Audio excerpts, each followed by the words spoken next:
Hey guys, I'm Hoose and welcome to another Call of Duty Black Ops 2 gameplay commentary. Today we're going to be on the map Detour and we're going to be playing some TDM. As you can see, the game's already started, but on this channel we make no excuses and we do what we can. So we're going to try and get the W, but in the background we're going to be talking a lot about the CAMOS that Treyarch announced today, otherwise known as their cash machine. They've really rinsed it this year. They've really gone over the top this year. They've announced so much downloadable content that they've pretty much done an EA in that respect, having all of this mini in-game downloadable additional content, all of that, all of these microtransactions that are designed to really make people think, oh, it's not really that much money, I might as well do it. And it just kind of gets out of hand. I know people bought every camo, and you know, there's nothing wrong with that. They are pretty nice, but I think they're getting a bit over the top with this current pack. So let's get into it. We're first going to talk about what is my favorite, and that is Aqua. Now, I really like the look of this camo.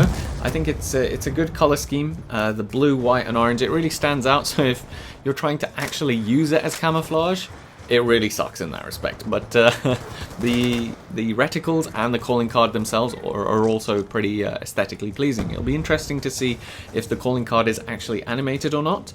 But yeah, anyway, next we're going to look at Rogue. I quite like Rogue. It looks a bit like something off Gears of War. I haven't really played that much Gears of War, but I really did enjoy it when I did play it. And this camo really has that sort of look and feel.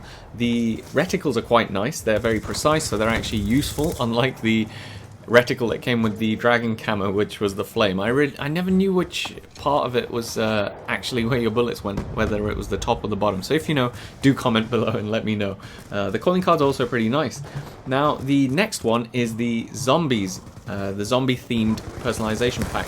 I quite like the calling card, it's pretty jazzy. Not too fond of the camo itself, it just doesn't really float my boat, to be honest. And the reticles they're nothing really to write home about, are they? Next, this is the one that I really have a bit of a problem with, and this is glam. I mean, what is that, right? I'm all for purses, you know, I'm not going to discriminate, that's fine, you know. I would love to have certain things like that as well, that are sort of more masculine as well. I mean, I wouldn't mind. But what is that? Seriously, a purse? Come on. I'm sure no gamer girl would even want that on her calling card. But anyway, the reticles are also pretty turd in my opinion, so I probably would steer clear of that. You're all going to comment and be like, oh, it's the best one ever. But not in my opinion, not for me anyway. Next we've got Desert Coyote. Desert Coyote is pretty nice. It's got sort of that warning sign slash feel, but with red. I quite like the calling card with the footprints, that's quite interesting.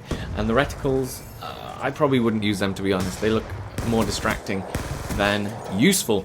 Now, last but not least, we've got Breach. I quite like Breach. I think the camo could have a bit more contrast. It looks a bit too, what's the word? A bit too light.